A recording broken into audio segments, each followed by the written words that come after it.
వాళ్లకు టీటీడీ ఉంటే మనకు వైటీడీ. ప్రతిసారి మా ఎమ్మెల్యేల లేఖలతో దర్శనం ఇప్పించడానికి అడుక్కోవడం ఎందుకు? వాళ్ళకు టీటీడీ ఉంటే మనకు వైటీడీ.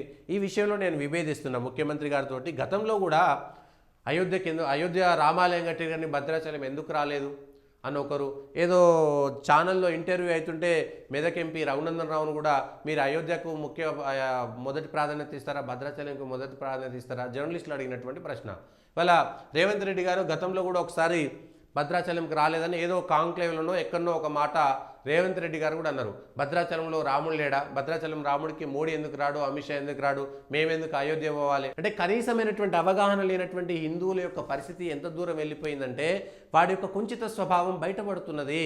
రేవంత్ రెడ్డి గారు ఒక్కరే కాదు, ఇట్లాంటి ప్రశ్నలు వేసేటువంటి జర్నలిస్టులు, పిచ్చి తలకాయలైనటువంటి వాళ్ళందరూ కూడా క్షేత్రాలకు సంబంధించినటువంటి మహిమలు, క్షేత్రాలకు సంబంధించినటువంటి ప్రాధాన్యత వేరే ఉంటుంది.